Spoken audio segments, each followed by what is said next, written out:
Pimpinan, anggota Balik, narasumber, dan hadirin yang berbahagia, rapat hari ini merupakan tindak lanjut dari audiensi yang telah dilaksanakan pada hari Rabu tanggal 24 September 2025 bersama Perkumpulan Guru Madrasah. Dalam pertemuan tersebut, para guru menyampaikan berbagai aspirasi terkait peningkatan kualitas pendidikan madrasah, serta tantangan yang mereka hadapi dalam menjalankan tugas di lapangan.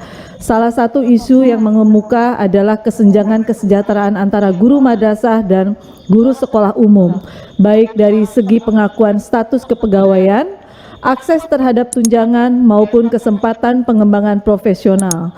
Kondisi ini dinilai berdampak langsung terhadap motivasi dan kualitas pembelajaran di lingkungan madrasah. Sebagai bentuk komitmen untuk menindaklanjuti masukan tersebut secara lebih komprehensif, para perwakilan dari Perkumpulan Guru Madrasah diundang untuk hadir dalam RDPU ini. Kehadiran mereka diharapkan dapat memberikan pandangan dan masukan yang lebih lengkap kepada badan legislasi, sehingga dapat menjadi bahan pertimbangan dalam proses penyusunan kebijakan yang lebih adil, inklusif, dan berpihak kepada peningkatan kesejahteraan serta mutu pendidikan madrasah di Indonesia. Hadirin yang kami hormati, selanjutnya kami persilahkan kepada narasumber untuk menyampaikan masukan atau pandangannya kepada perwakilan Perkumpulan Organisasi Guru Madrasah Mandiri. Diberikan waktu paling lama masing-masing 10 menit. Kami persilahkan. Kita mulai dari Perkumpulan Guru Madrasah Mandiri PGMM, Pak Teddy Malik SPD. Ya, terima waktu kasih. Dan tempat saya persilahkan. Terima kasih pimpinan. Assalamualaikum warahmatullahi wabarakatuh. Waalaikumsalam. Salam sejahtera untuk kita semua. Perkenalkan, nama saya Teddy Malik. Saya Ketua Umum awalnya Asosiasi Guru Madrasah Indonesia yang sekarang bertransformasi menjadi PGMM. Ada teman kami yang pakai baju AGMI soalnya. Izin saya menyampaikan.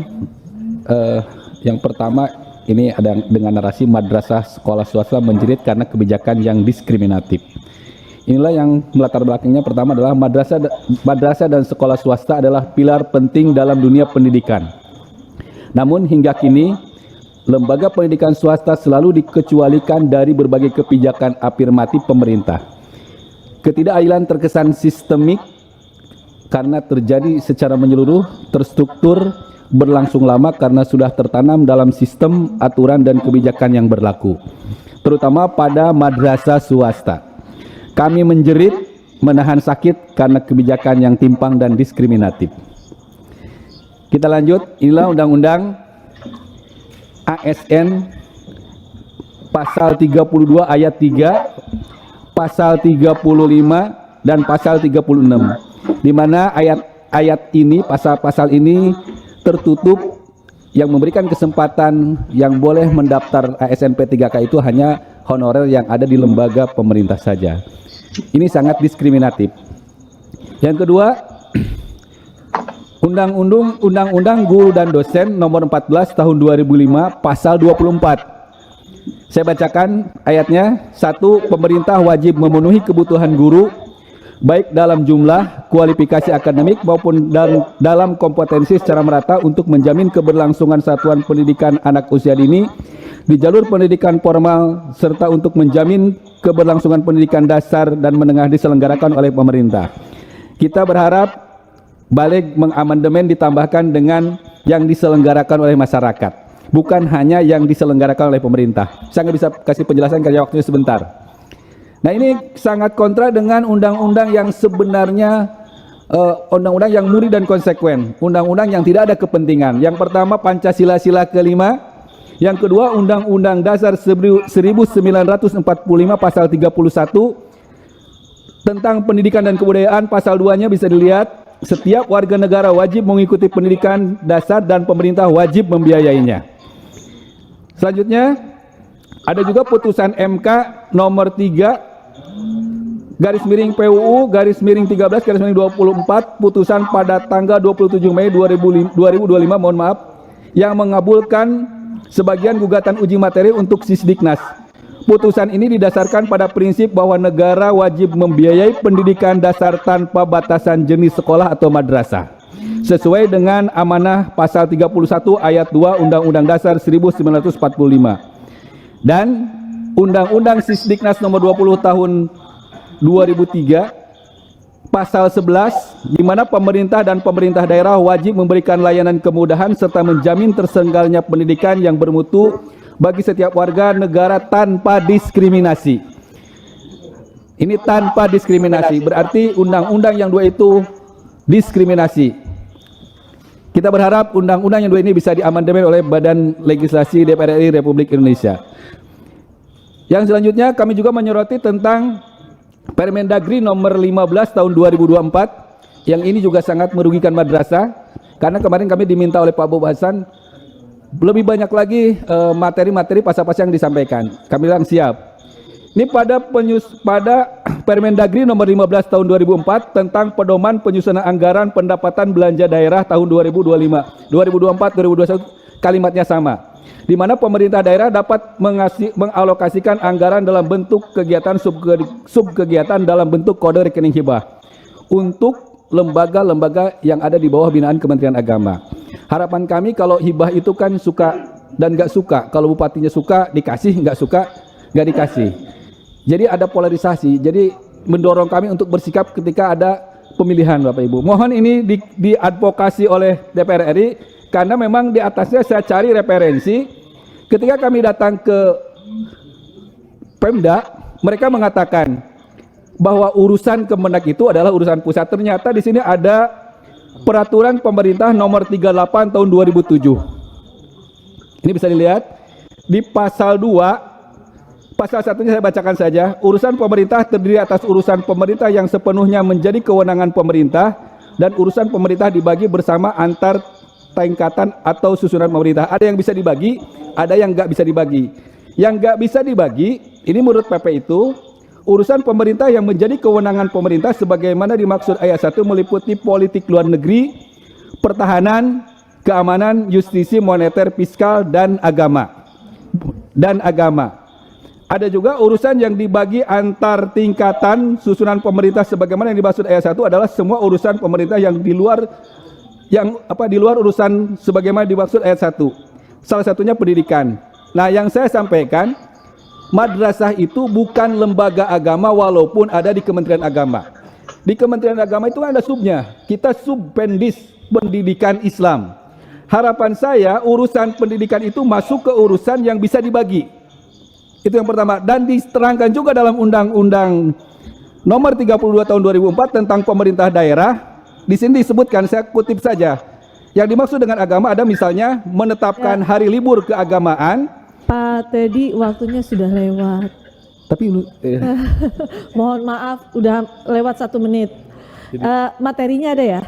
Ya, siap. Materinya kan sudah ada di sini ya, Siap. semua dijelaskan ya. Oke, siap. Tetapi intinya kita sudah memahami bahwa dari materi ini nanti kita akan coba kawan-kawan dari Badan Legislasi tolong dipelajari. Nanti kita akan ada sesi diskusi. Siap. Diskusi ya, kita tanyakan. Oke. Ya, terima kasih banyak. Ya, siap. Terima Oke. kasih. Semoga masih ada. Terima kasih. Assalamualaikum warahmatullahi wabarakatuh. Waalaikumsalam warahmatullahi wabarakatuh. Kita berikan aplaus dulu buat PGMM. Selanjutnya Perkumpulan Guru Impasing Nasional PGIN. Mangga waktu dan tempat Pak Hadi Sutikno. Assalamualaikum warahmatullahi wabarakatuh. Para pimpinan yang kami hormati dan anggota legislatif yang kami hormati, pada teman-teman organisasi yang tergabung dalam Simposium Nasional dan Rembuk Madrasah, langsung saja karena kami dibatas waktu, kami hanya menambahi karena kami saling mensupport antara satu dan lainnya, termasuk terkait dengan hari ini kami hanya diminta untuk membantu maupun menambahi. Jadi ada beberapa hal yang perlu kami sampaikan terkait dengan ketimpangan ketika adanya perekrutan P3K maupun ASN, terutama di Kemenak. Jika kami hanya menambahi apa yang tadi diusulkan oleh teman kami dari PGMM, yang pertama agar dalam pendataan tidak hanya di satker pemerintah atau negeri, tetapi guru-guru yang tunjangannya dibebankan oleh APBN ataupun APBD juga ikut terdata jika mereka masuk pada database BKN. Ini perlu kami sampaikan, ketika kami ke BKN ini selalu ditolak karena tidak ada pendataan dari Kemenak. Sehingga ini harapan kami ini terkait dengan kata-kata honorer, yang mana kata-kata honorer ini selalu identik dengan mereka yang di satker pemerintah atau negeri dan mereka ataupun K1 maupun K2. Sehingga guru yang di swasta ini sama sekali tidak tersentuh. Sehingga harapan kami kata-kata honorer, definisi honorer ini harus direvisi, yaitu mereka-mereka yang mengajar baik itu di satker pemerintah maupun tidak, mereka yang tunjangannya dibebankan oleh APBN atau BPD. Sehingga ini baik di guru swasta ini juga masuk kategori honorer. Namun sementara ini honorer itu hanya identik mereka yang di pemerintah, di negeri, atau mereka yang punya kategori K1 atau K2. Sehingga ketika ada pendataan otomatis kita tersingkir. Ini yang pertama.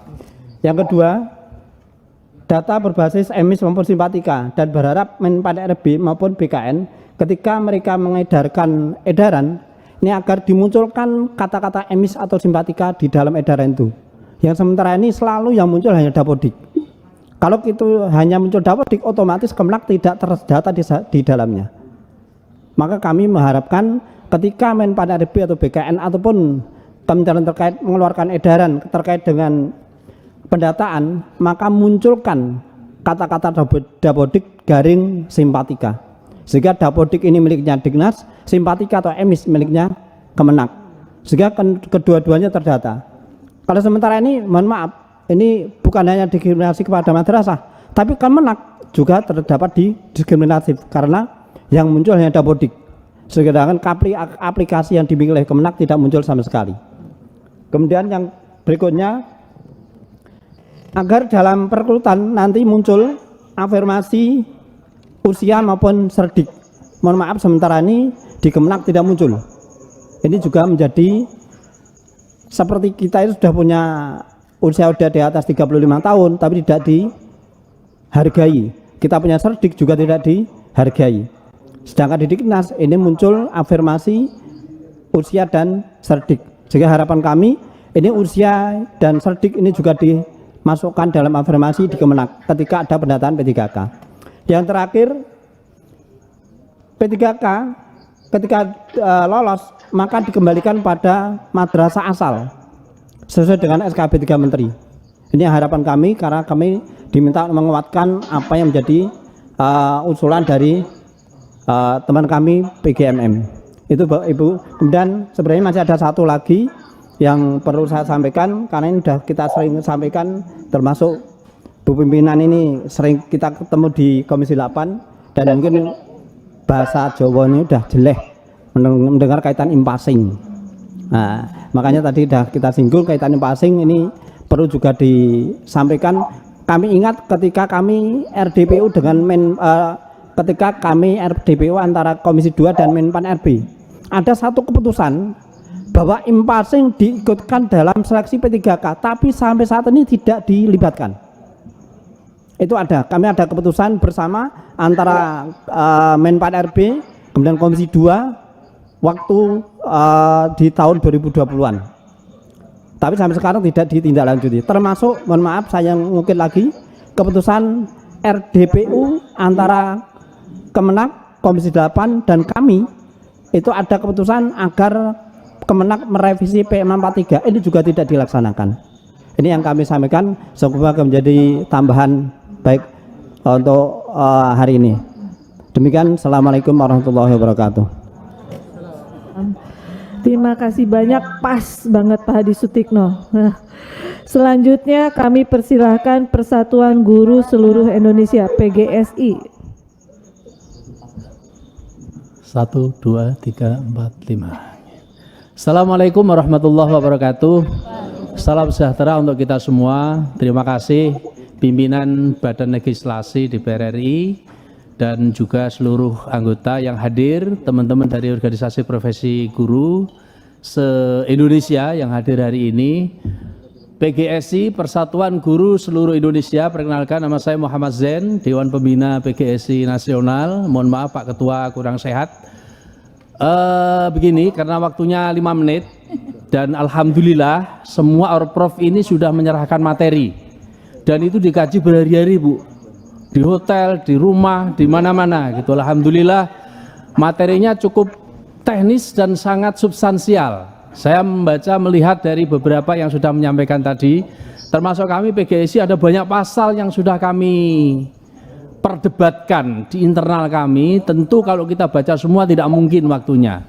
Saya yakin pada kesempatan pagi hari ini sangat tepat, meskipun yang hadir dari Baleg tidak banyak. Harapan kami sebetulnya kita ingin full, karena ini lembaga politik dan ini di awal pemerintahan baru dengan kondisi pendamping pembantu presiden yang juga baru, menteri keuangan baru, menteri pendidikan, menteri agama yang kemarin juga banyak memberikan hal-hal yang terkait dengan kebijakan pendidikan, banyak kebijakan yang baru. Oleh karena itu posisi Baleg ini menentukan sekali arah regulasi untuk menjawab problem pendidikan ke depan, khususnya untuk guru. Ibu pimpinan yang saya hormati, makanya kalau dari satu pasal ke pasal itu dibaca, disampaikan, saya yakin banyak aturan di dalam regulasi kita ini, baik dalam undang-undang guru dan dosen, undang-undang Sisdiknas itu sudah cukup bagus, cukup memberi ruang yang positif untuk kesejahteraan, untuk profesionalisme dan perlindungan para guru-guru, baik yang berada di sekolah maupun di madrasah, khususnya swasta. Tinggal bagaimana pemerintah sebagai pelaksana kebijakan politik yang telah dibuat ini melaksanakan dengan benar, dengan sungguh-sungguh, dengan sebuah komitmen dan political will yang sungguh-sungguh. Kenapa ini selalu kita sampaikan? Beberapa persoalan-persoalan yang sering terjadi saat ini lebih disebabkan karena komitmen dan political will yang masih kurang maksimal. Itu masalahnya. Terima kasih Pak Imam, pimpinan pimpinan Baleg yang hadir pada hari ini. Saya lanjutkan, ini berarti dikurangi 1 menit ya. Nambah 1 menit saya. Langsung. Satu contoh, misalnya begini, Pak Iman Sukri dan pimpinan anggota Baleg yang saya hormati. Satu contoh begini, di dalam Undang-Undang Nomor 14 Tahun 2005 tentang guru dan dosen, Pasal 1 Ayat 11. Sertifikasi adalah proses pemberian sertifikat pendidik untuk guru dan dosen.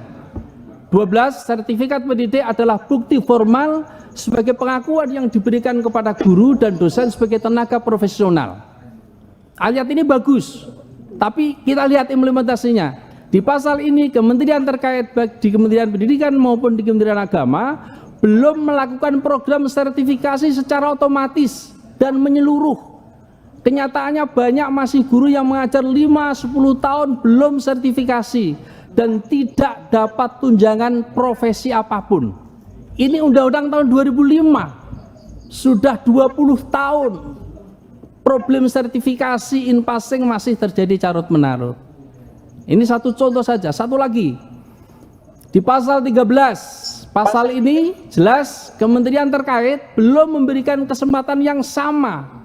Realitasnya guru yang sertifikasi banyak yang tidak mendapatkan hak TPG.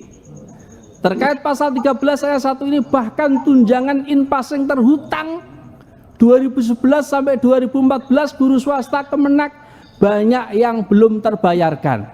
Ini satu contoh juga. Nah, ini ada banyak pasal-pasal kayak gini yang implementasinya itu tidak bisa dilaksanakan baik oleh pemerintah yang mestinya menjalankan regulasi ini. Ada satu pertanyaan saya kira untuk Baleg, dan ini saya kira sangat penting, dan ini masih menjadi pertanyaan kita semua teman-teman guru yang hadir. Ada 14 organisasi profesi. Kalau mau dihadirkan semua mungkin bisa puluhan yang hadir di sini Bapak Ibu sekalian. Pertanyaan yang sering muncul bahwa komitmen soal anggaran pendidikan 20%, 750 sekian triliun.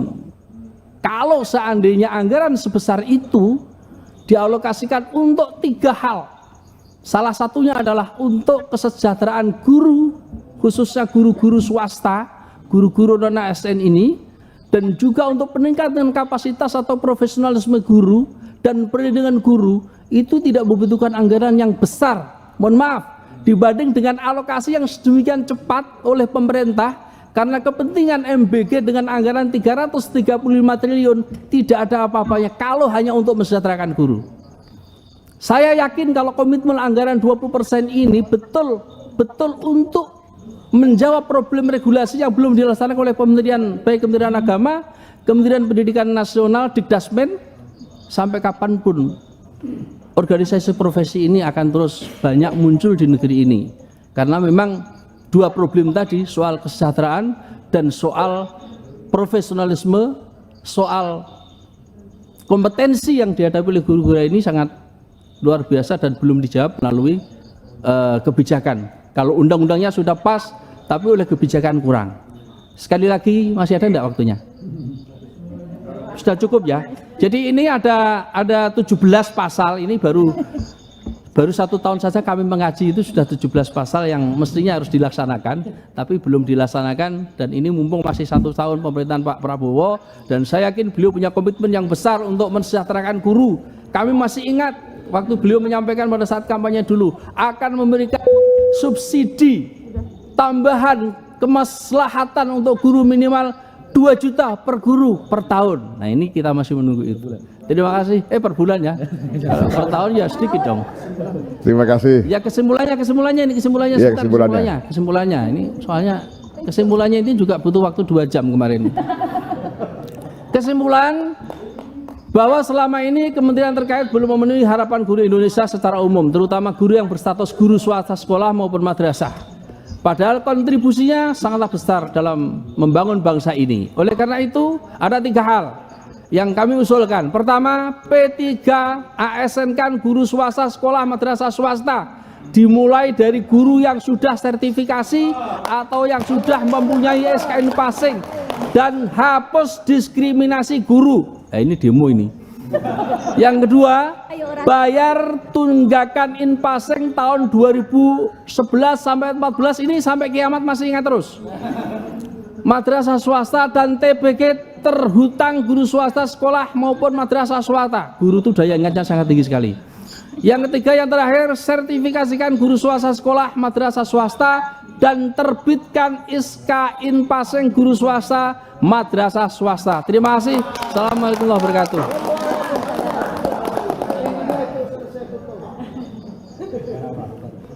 Allahu Akbar. Takbir. Allahumma sholli ala Muhammad. Merdeka. Merdeka. Terima kasih Pak Zen ADV. ADV itu bisa jadi arti advertorial. Asli dari Fatih. Asli dari Fatih. Pak Zen ini tokoh pendidikan dari Jawa Tengah. Kemudian berikutnya dari Persatuan Guru Nahdlatul Ulama Pergunu, ada yang mewakili? Nah, kita lanjutkan ya. Kemudian dari Pendidikan Guru Madrasah Indonesia PGMI, Dr. Nur Laila. Semoga akan. Terima kasih. Assalamualaikum warahmatullahi wabarakatuh. Salam sejahtera untuk semuanya. Dan teman-teman dari Orprov terus semangat untuk memperjuangkan hak-hak guru, terutama untuk guru madrasah. Saya dari DPP PGMI Raya, Persatuan Guru Madrasah Indonesia, menyampaikan beberapa hal selain tadi yang disampaikan oleh teman-teman. Kalau untuk masalah P3K yang kami rasakan sekarang adalah masalah penempatan. Jadi misalnya penempatan P3K yang asalnya di madrasah dan mereka sangat diperlukan, ternyata ditugaskan di tempat lain, misalnya di kantor-kantor gitu. Padahal di kantor juga tidak dikerjakan secara maksimal gitu. Nah itu mungkin harus dievaluasi. Kemudian dari membaca draft undang-undang, amandemen undang-undang ASN, ada beberapa hal yang perlu dipermasalahkan. Ada 4 hal. Yang pertama masalah penyertaan hak P3K, kemudian sistem gaji dan kinerja, kemudian masalah pemberhentian ASN dan masalah perlindungan. Yang pertama bahwa penyertaan hak ya kesejahteraan ASN dan P3K, memang di situ sudah dicantumkan bahwa pemerintah berupaya menyetarakan hak P3K dengan pegawai negeri sipil, termasuk hak pensiun. dan jaminan hari tua. Nah, cuma di sana kan belum pelaksanaan masih perdebatan karena belum dialokasikan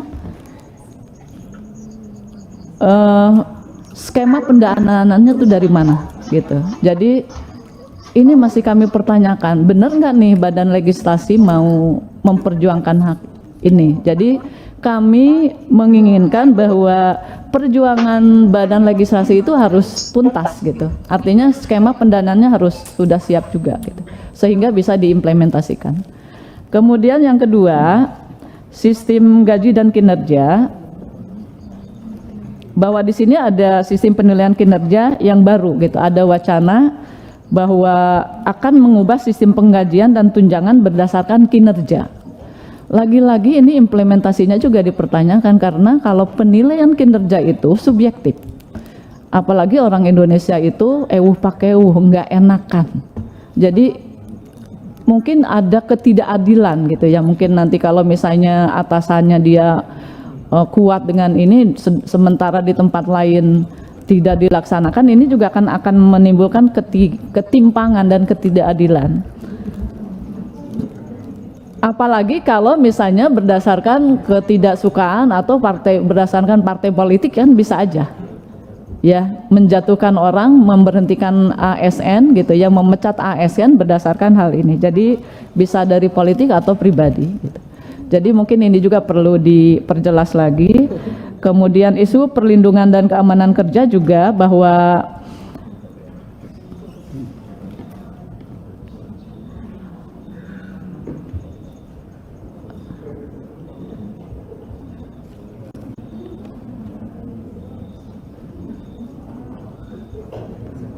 ada mungkin kalau ini dilaksanakan harus ada perlindungan terhadap whistleblower gitu ya. Dan sekarang itu kan tidak dijamin. Bisa saja yang melaporkan misalnya ada korupsi itu bisa diperlakukan tidak adil. Mungkin itu saja dari PGMI. Dan yang perlu diketahui oleh Bapak Ibu Badan Legislasi bahwa permasalahan guru, kan guru di madrasah atau sekolah itu ada 4 macam. Yang pertama PNS P3K yang ada di madrasah negeri. Yang kedua PNS yang ada di madrasah swasta. Kemudian yang ketiga ada non PNS yang di madrasah negeri, dan ada yang non PNS di madrasah swasta atau sekolah swasta. Yang paling belum diberlakukan secara adil itu yang nomor 4. Yang non PNS yang ada di swasta. Alhamdulillah kalau DKI Jakarta itu non PNS yang ada di madrasah swasta itu sudah mendapat hibah gitu ya. Jadi DKI Jakarta alhamdulillah sampai udah mulai dari zamannya Pak Ahok kami sudah mendapat dana kesejahteraan. Walaupun kalau disetarakan sekolah sama madrasah itu jauh banget. Madrasah negeri di DKI Jakarta itu baru dapat 1 juta. Padahal untuk guru di sekolah itu udah 8 jutaan. Tapi nggak apa-apa karena kami sudah milih madrasah sebagai tempat pengabdian. Jadi itu adalah resiko. Cuma mungkin yang harus diperjuangkan tadi, yang nomor 4 tadi, guru non PNS yang ada di madrasah swasta itu mungkin kami titipkan di situ perjuangannya. Terima kasih, harus revisi ya. Terima kasih, mohon maaf. Assalamualaikum warahmatullahi wabarakatuh. Waalaikumsalam warahmatullahi wabarakatuh. Berikutnya Pak Ketua Balek mau menyampaikan sesuatu, silakan. Baik. Assalamualaikum warahmatullahi wabarakatuh. Terima kasih Bapak Ibu sekalian. Tadi sudah saya jam 10 pas menyampaikan kepada kawan Bapak Ibu bahwa saya harus meninggalkan rapat terlebih dahulu dan tidak bisa membuka rapat karena ada rapat fraksi secara mendadak di kami, Bu Seli, Pak Iman ya kan. Ya pada umumnya memang membahas hal-hal yang nanti juga akan saya ceritakan ya. Saya terbuka juga pada semuanya nanti. Tapi kali ini saya ingin kembali menyampaikan yang kemarin kita undang, kemarin sudah kita ketemu ya. Pada intinya di Balek ini adalah satu AKD atau alat kelengkapan dewan terkait dengan proses legislasi. terkait dengan bagaimana perjalanan dan tahapan-tahapan dalam rangka pembentukan perundang-undangan sampai dengan pada nanti pimpinan dalam hal paripurna itu akan memutuskan undang-undang itu baik dari inisiatif DPR sampai dengan menjadi undang-undang. Nah, itu jadi inilah dia fungsi Balek. Dan di pasal 66 Bu, itu ada kewenangan Balek yang dapat melakukan peninjauan dan pengawasan atas pelaksanaan undang-undang. Nah, maka kemarin ketika kita berjumpa, ya kan, apa yang bisa kita lakukan, ya tentu kita harus lakukan, gitu kan. Sepanjang memang ada kekosongan hukum, itu nanti akan terjadi sebuah revisi. Tetapi kalau itu ternyata ada di dalam aturan hukumnya, yang kemarin sudah disampaikan oleh Bapak Ibu sekalian, maka itu tidak dapat lagi kita hindari, kita harus perjuangkan bersama-sama, pasalnya ada, ketentuannya ada, tetapi tidak direalisasikan.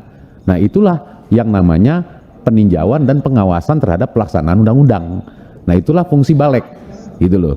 Nah, contoh pertama di dalam periode pertama Balek, di tahun pertama kemarin kita sudah sukses Pak, karena petani singkong lapornya ke sini, gitu. Terus kemudian apa yang kita ambil? Karena harga singkongnya murah dibeli oleh pabrik. Maka oleh karena itu kita lihat undang-undang perlindungan dan pemberdayaan petani. Jadi perlindungan petaninya ini supaya harga singkong tidak mahal seperti apa? Kita panggil yang pabrik-pabriknya, kita panggil dari kementerian terkait pertanian, dan akhirnya kita runding gitu loh, bagaimana caranya. Oh, ternyata harganya tidak bisa hanya diberlakukan di satu provinsi, ya, tapi juga bisa secara menyeluruh.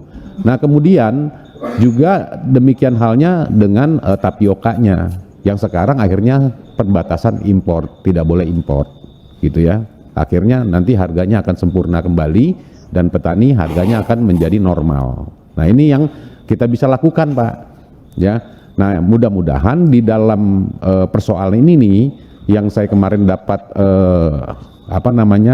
catatan bahwa guru madrasah ya Mas ya, guru madrasah gitu. Nah, guru madrasah ini kok ada diskriminasi seolah-olah seperti itu. Yang saya dengarkan begitulah. Mungkin bahasa Bapak Ibu agak halus, kalau saya agak kasar kayak gitu kan, diskriminasi. Nah, ini kan gitu ya. Nah, jadi akhirnya apa? Bahwa Balek ini juga bukan hanya tempat bagaimana menyusun pasal-pasal, tetapi juga bisa memperjuangkan hak-hak daripada masyarakat, gitu loh. Karena undang-undang itu toolsnya Pak, undang-undangnya toolsnya sistem dalam melakukan satu pelaksanaan. Undang-undang itu hanya itu sebenarnya. Jadi kalau ada ketidakadilan, ya undang-undang itu yang bisa kita lihat. Sebenarnya di situ Pak. Ya, jadi kita sebenarnya bisa pegang handphone yang 5 giga, bisa video call yang setengah detik, kita bisa berhubungan dengan di Mekah, dengan di mana segala macam. Ini karena kecanggihan Pak, karena diupdate terus Pak. Nah, negara kita kalau mau negara emas, kita harus update terus Pak, harus kita revisi terus. Kalau untuk mencapai keadilan sosial bagi seluruh rakyat Indonesia, yang diupdate apanya? Undang-undangnya Pak, sistemnya gitu. Jadi saya tidak juga akhirnya kembali tidak bisa bicara panjang karena sudah ada Gus Iman ya. Kalau Pak Jenderal ini memang kena metrik. Jadi akhirnya beliau minta pendampingan dengan ibu-ibu cantik ini ya. Terima kasih juga ibu-ibu cantik ini yang sudah menggantikan ya. Saya di atas sudah gugup, Bib. Saya di atas gugup tadi, di atas gugup karena, tapi saya mau cerita ini Mas Ubed ini kan masalah MBG. Jadi tadi kita membahas masalah MBG di atas untuk meluruskan. Akhirnya bagaimana intinya bahwa Pak Presiden itu berpesan bagaimana caranya kalaupun ada yang kurang, kalau ada yang bermasalah kita perbaiki gitu. Tetapi jangan sampai kita korbankan anak-anak kita. Mas Ubed, saya ini mungkin ya tidak madrasah banyak juga yang seperti saya Mas Ubed ya. Banyak yang belum kebagian. Saya dulu sekolah Mas Ubed itu 500 perak ongkos gitu loh. Ongkos 500 perak, pulang pergi 250. Jadi saya nggak punya apa-apa, gitu loh. Mau jajan nggak bisa, akhirnya nungguin teman-teman saya punya duit.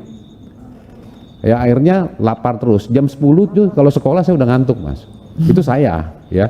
Saya nggak tahu berapa banyak. Saya yakin banyak sekali masyarakat yang seperti itu, anak-anak kita yang seperti itu, gitu loh. Ya maklum lah karena kan namanya saya hanya ibu saya seorang guru agama. gitu loh. Jadi anaknya banyak dan Sama. janda gitu ya Bu ya. Guru Jadi agama sama ya. banyak bebannya, sehingga saya mengalami hal yang namanya untuk masalah biaya untuk makan siang itu nggak bisa Mas, karena jalannya itu jauh gitu. Bu sebentar Bu, mic-nya dimatikan dulu Bu ya. Nah, baik, jadi seperti itu Bapak Ibu sekalian, saya minta kita mencari mana pasal yang sudah ada kemudian tidak diterapkan, itu Pak ya, sehingga nanti kita bisa memanggil stakeholder, pihak-pihak terkait Pak, gitu. Nah sekali lagi saya juga pamit lagi karena saya mendampingi pimpinan Pak Profesor Supidasko untuk berjumpa dengan pekerja buruh yang juga nah memang ketua balik harus dampingi itu karena terkait dengan undang-undang tenaga kerjaan dan sebagainya. Syukur-syukur sama juga nanti ada yang bisa diawasi, undang-undang yang tidak bisa diimplementasi. Ya maklumlah, kita harus betul-betul bisa mengimbangi. Jadi mohon izin Bapak Ibu sekalian, moga-moga kita ketemu ya Bapak Ibu ya, ketemu pasal-pasal mana dan nanti pihak-pihak mana Pak Iman, kurang lebih seperti itu. Saya kira itu. Wassalamualaikum warahmatullahi wabarakatuh. Waalaikumsalam warahmatullahi wabarakatuh. Terima kasih Ketua. Jadi nanti setelah penyampaian, nanti poin-poin penting yang disampaikan secara tertulis disampaikan kami ya, termasuk tadi pasal-pasal apa yang dipersoalkan, isunya apa, nanti disampaikan secara tertulis. Nggak usah khawatir, di sini yang alumni madrasah itu banyak. Saya alumni madrasah, Habib ini alumni madrasah, punya madrasah malah, ya kan? Jadi insya Allah lah kita perjuangkan. Ya, berikutnya dari Punggawa Guru Madrasah Nasional Indonesia, Haji Heni Purnama. Ya Pak. Oh, monggo. Siap. Baik, terima kasih. Assalamualaikum warahmatullahi wabarakatuh. Innal hamdalillah. Pimpinan yang saya hormati, saya mengapresiasi acara hari ini. Sahabat saya Kang Teddy dan teman-teman dari organisasi profesi guru madrasah yang lain. Ini luar biasa. Saya kira apa yang disampaikan oleh teman-teman sejak awal terkait undang-undang dan regulasi sudah terwakili dengan yang disampaikan oleh Kang Teddy. Tapi saya ingin memberikan taukid hari ini Pak. Saya ingin juga memberikan penekanan bahwa sejak dulu sampai hari ini Kementerian Agama, mohon maaf Ibu, tidak pernah mendirikan madrasah negeri. Semuanya madrasah swasta Bu. Kalaupun sekarang ada madrasah negeri, itu dari madrasah swasta yang dinegrikan. Artinya, ini peran masyarakat terhadap undang-undang dasar yang ingin mencerdaskan kehidupan bangsa ini sudah luar biasa. Dihibahkan Bu oleh masyarakat kepada Kementerian Agama dan pemerintah untuk menyelenggarakan pendidikan negeri. Sampai hari ini tidak pernah Bu berdiri madrasah negeri itu. Madrasah swasta. Tapi ketika madrasah swasta diperlakukan tidak adil, ya kami berteriak, kami bersuara. Hari ini masih baik-baik kita bicara nih Bu. Kita masih datang dengan cara yang baik-baik Bu. Jangan sampai membuat guru madrasah datang dengan cara yang tidak baik. Kan kayak gitu. Ketika guru-guru di sekolah yang lain bicara tentang P3K, ASN, mereka ramai, kita nggak bisa masuk wilayah itu. Apa ini bukan diskriminasi namanya? Kalau terkait undang-undang dan regulasi yang disampaikan oleh Kang tadi, saya kira sudah terwakili. Yang kedua, Bapak Ibu sekalian, di daerah kami ini dianggap lembaga keagamaan, Bu.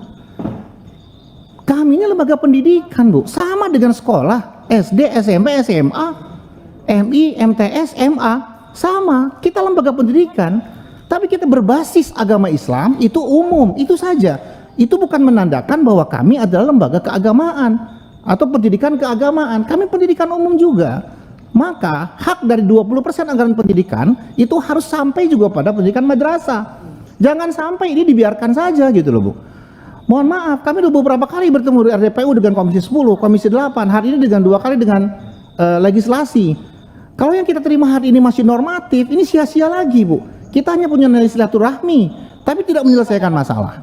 Jadi saya minta komitmen moral dari Bapak Ibu semua di badan legislasi yang terhormat ini untuk bisa mengambil langkah-langkah strategis agar kami guru-guru madrasah di seluruh Indonesia tidak selalu merasa dizolimi, terdiskriminasi. Karena kalau perasaan itu selalu muncul, maka bangsa ini sudah zolim sama guru-guru madrasah, hilang Bu keberkahan negeri ini. Kalau sudah hilang keberkahannya, maka kita mau berharap apa lagi dari dunia pendidikan di negeri ini Bu? Itu jadi, maka pertanyaan saya sederhana. Kalau guru madrasah diangkat P3K, ASN, dan ditempatkan di madrasah swasta, berapa sih Bu dana yang dibutuhkan untuk itu? Dari 20% anggaran pendidikan nasional ya Bu ya, 600 sampai 700 triliun. Guru madrasah yang ada di Indonesia jumlahnya tidak sebesar ada yang di sekolah Bu. Madrasah negeri itu tidak sampai 10% jumlahnya di Indonesia Bu. Dari 975.000 guru madrasah di Indonesia, hanya 75.000 Bu itu yang ASN-nya. 900.000-nya masih non ASN, sertifikasi infasi nggak ada. Kalau mereka diangkat setiap tahun, misalnya menjadi P3K atau ASN, 100.000 aja per tahun, berapa dana yang dibutuhkan untuk itu? Itu saja saya kira Bu. Kemudian bisa nggak dana dari APBN itu, dari anggaran pendidikan dialokasikan ke situ? Saya kira ini sangat sederhana persoalannya, tidak berlanjut-lanjut, tidak berlarut-larut. Sehingga kami tidak lagi datang sini, datang lagi sini. Kami datang ke Kemenak begitu juga. Hari ini Bu bicara tadi sama kami bahwa data emis, data simpatika di Kemenak itu berantakan. Kami mohon itu diadvokasi lagi gitu. Kami udah bicara sama Kemenak, karena itu orang-orang tua kami serba salah juga. Pak, tolong rapihkan data itu. Aplikasi udah ngelayah kemana-mana, tapi tetap aja data berantakan. Yang udah mati masih muncul tuh Bu. Yang ngajar di MI, yang ngajar di MTS, yang ngajar di SMA masih ada datanya. Ini tidak terverifikasi. Betul, kita punya situasi yang tidak mudah, tapi ini tidak bisa, bukan berarti tidak bisa diselesaikan. Jadi mohon kami juga agar kementerian terkait, dalam hari ini Kementerian Agama, bisa diadvokasi untuk bisa merapikan data ini. Kemudian dari sisi legislasi kami diperkuat, Ibu, agar guru madrasah ini Bu bangga gitu loh Bu menjadi guru madrasah. Kami ini tidak malu gitu loh di depan teman-teman yang lain. Ngajar di mana sih kamu? Ngajar di sekolah pada akhirnya, padahal di madrasah. Kepercayaan dirinya hilang hanya karena kita tidak memiliki hak yang sama. Kayak gitu. Kalau hak yang sama tidak kita bisa dapatkan, maka kita pun tidak memiliki kesejahteraan yang sama. Padahal Pancasila mengatakan bahwa keadilan bagi seluruh rakyat Indonesia. Terima kasih. Terima kasih Pak. Terpahami. Assalamualaikum warahmatullahi wabarakatuh. Ya, terima kasih para pimpinan Badan Legislasi DPR RI. Assalamualaikum warahmatullahi wabarakatuh. Terima kasih atas kesempatannya Pak. Kami dari Jaringan Pemantau Pendidikan Indonesia, kami berkesimpulan bahwa undang-undang yang tadi semua disebutkan oleh perwakilan dari para profesi guru, kalau kita bicara undang-undang terkait pendidikan, itu kan ada undang-undang Sisdiknas, kemudian ada undang-undang guru dan dosen, dan kalau ke undang-undang dasar ada di pasal 31 Undang-Undang Dasar 1945. Kami berkesimpulan bahwa mulai dari Undang-Undang Dasar pasal 31, kemudian Undang-Undang Sisdiknas, kemudian Undang-Undang guru dan dosen, tidak ada satu pasal pun yang mendiskriminasi antara guru sekolah dengan guru madrasah, guru negeri dengan guru swasta. Semua sama. Tapi yang menjadi masalah adalah praktek di lapangan. Karena itu bagian dari peran Balik tadi, bagaimana memantau, mengevaluasi bagaimana pelaksanaan undang-undang.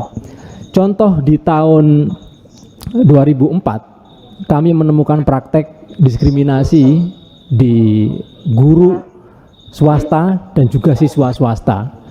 Dalam Undang-Undang Sisdiknas pasal 34 ayat 2 dikatakan bahwa sekolah itu tanpa dipungut biaya. Kami komplain ke Kemendikdasmen, saat itu Kemendikbud. Kenapa anak-anak kalau sekolah di sekolah swasta kok bayar, sementara di negeri kok nggak bayar? Kemendikbud mengatakan bahwa pasal 34 dalam Undang-Undang Sisdiknas itu sekolah tanpa dipungut biaya itu berlaku di sekolah negeri.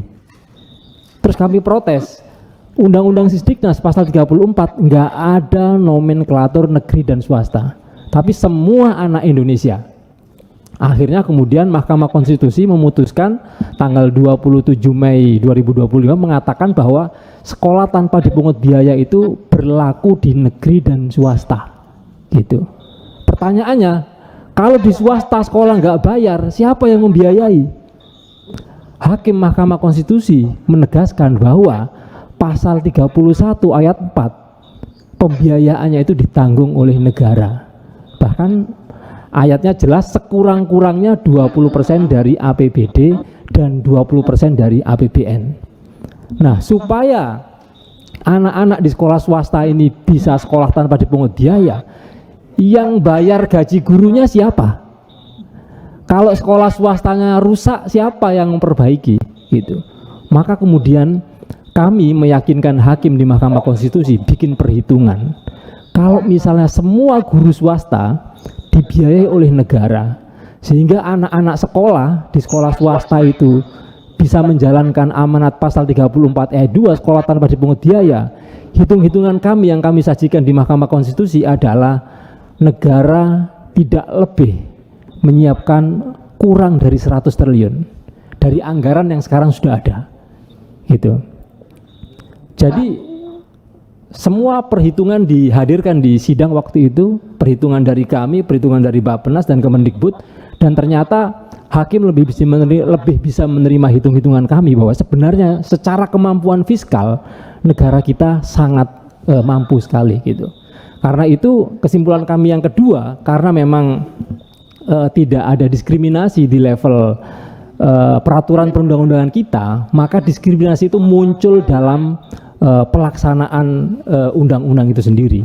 Karena itu penting peran badan legislatif untuk memanggil kalau dalam konteks guru madrasah berarti Kementerian Agama untuk bagaimana supaya pelaksanaan dari pasal 31 Undang-Undang Dasar, kemudian Undang-Undang Sisdiknas pasal 34, kemudian Undang-Undang Guru dan Dosen pasal 15, pasal 82, kenapa di lapangan menjadi sangat diskriminasi, bahkan tadi dikatakan double diskriminatif. Karena itu secara kemampuan fiskal kita sangat cukup, hanya butuh political will.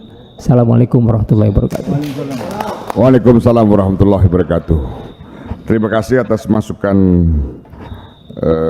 Bapak Ibu sekalian. Nanti saya minta masukannya langsung tertulis dikasihkan ke kami. Berikutnya kesempatan kami berikan kepada anggota Badan Legislasi untuk memberi tanggapan. Sebelumnya berhubung sekarang pukul 12:25, kita sepakati ini berakhir pukul 12:45. Silakan Pak Habib mau menanggapi. Nah, silakan Bu Seli yang Pak Syarif Tambunan dari fraksi PKB, monggo. Bismillahirrahmanirrahim. Assalamualaikum warahmatullahi wabarakatuh.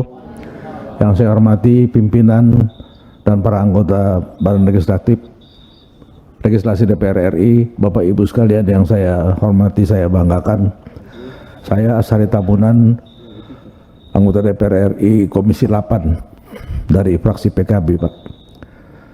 Saya ingin menceritakan bahwa kemarin Komisi 8 bertemu dengan jajaran Kementerian Agama, dan dalam pertemuan rapat kerja kemarin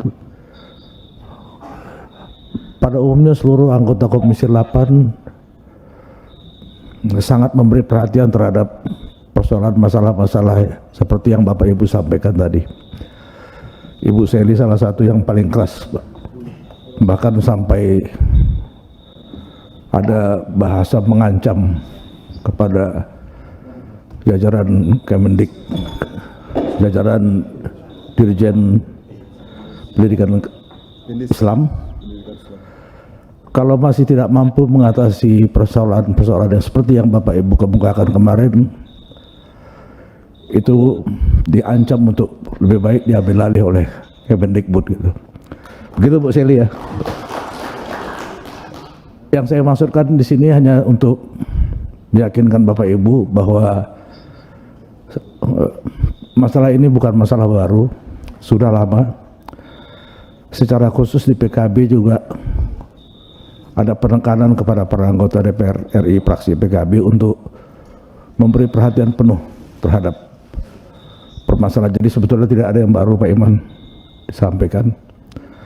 Barangkali kalaupun yang baru adalah bagaimana kalau upaya peningkatan kesejahteraan dan perhatian terhadap Bapak Ibu guru madrasah ini diupayakan melalui perbaikan regulasi yang ada gitu.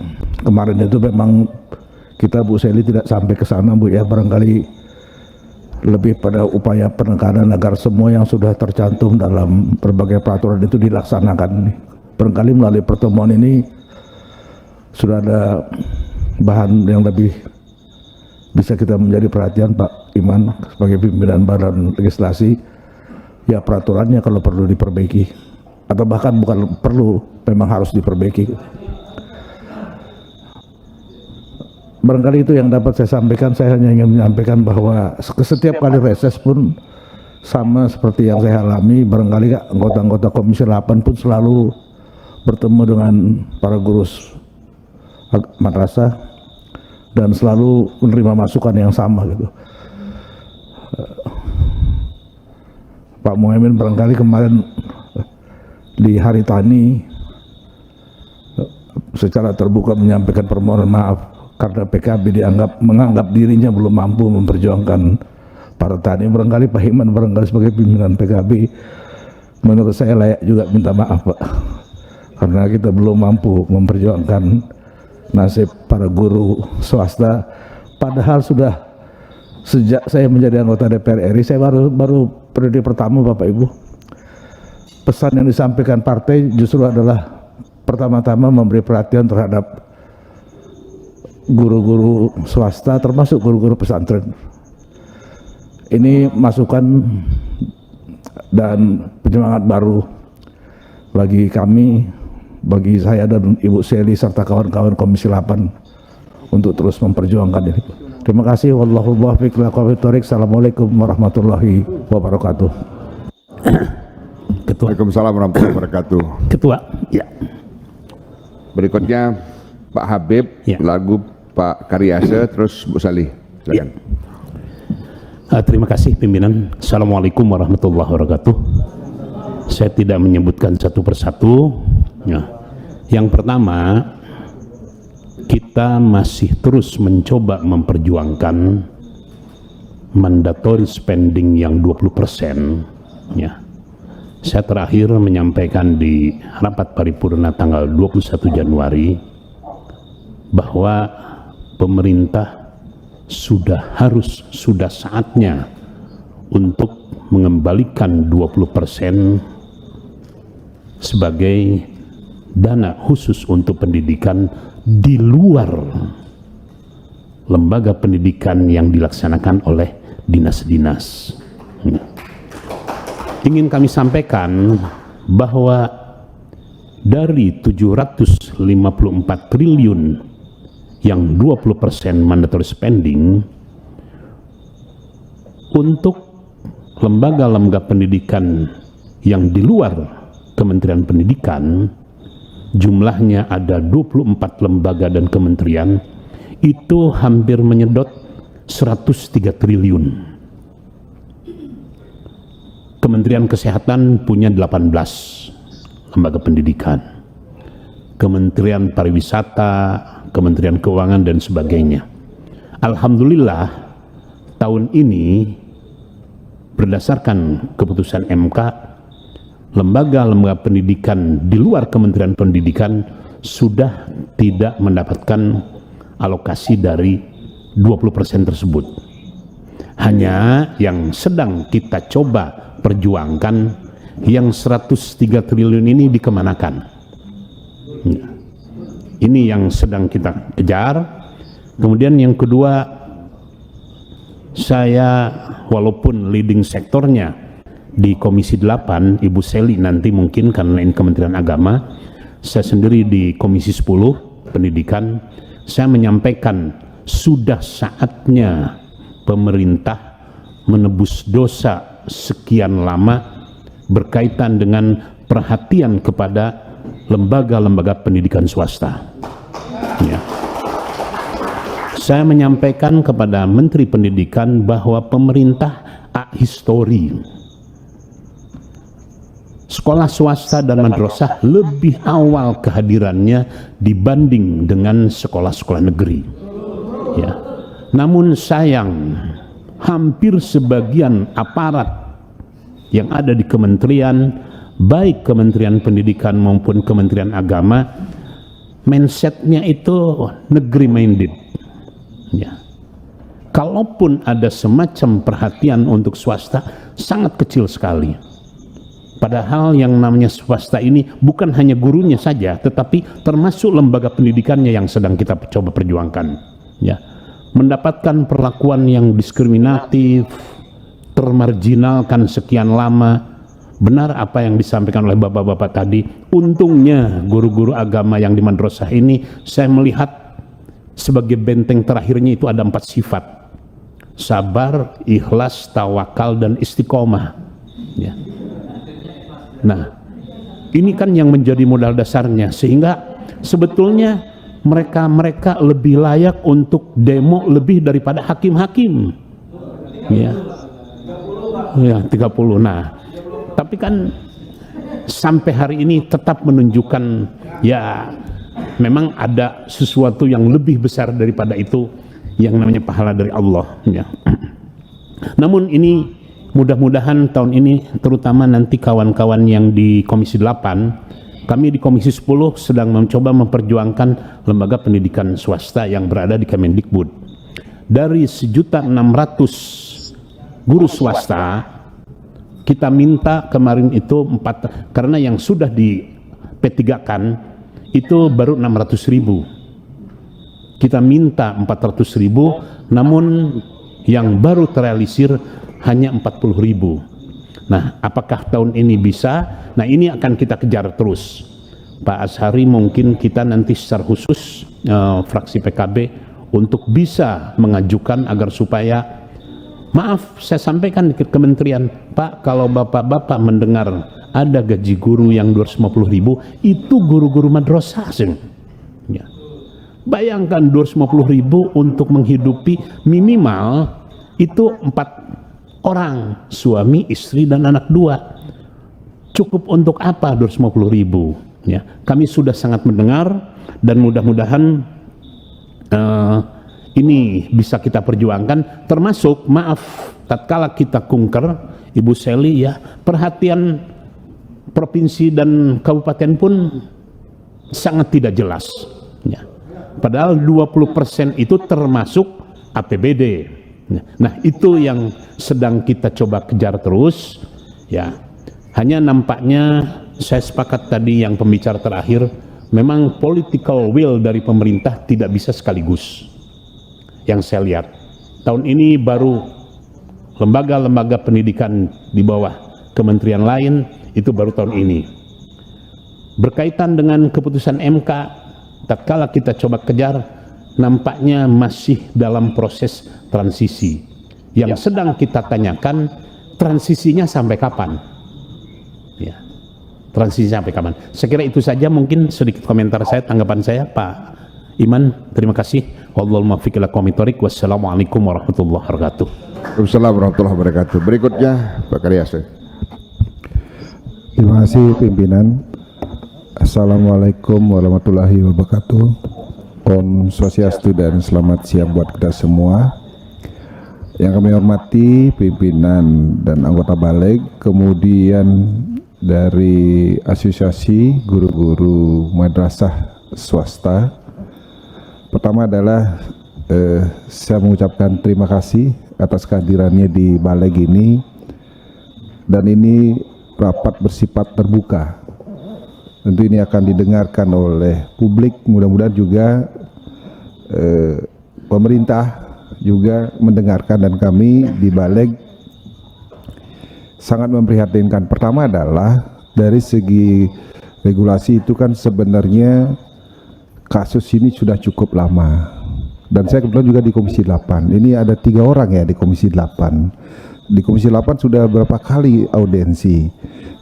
4 kali ya, 4 orang. Nah, kemudian di Komisi 10. Nah, tujuan kebalik ini adalah tentu ingin ada perbaikan regulasi terhadap perbaikan daripada nasib guru-guru swasta madrasah. Nah, yang kedua adalah memang kami ketika rapat kerja tadi sudah disampaikan rekan kami dengan Kementerian Agama kemarin saja dengan Dirjen Pendidikan Islam dan sebagainya, itu sebelum pengesahan APBN 2025 itu hampir saja dana BOS itu tidak dicairkan, kan betul Bu Seli ya. Akhirnya kita di Komisi 8 melakukan merevisi dan sebagainya, tidak menyepakati anggaran yang diusulkan oleh pemerintah sehingga akhirnya ada perbaikan.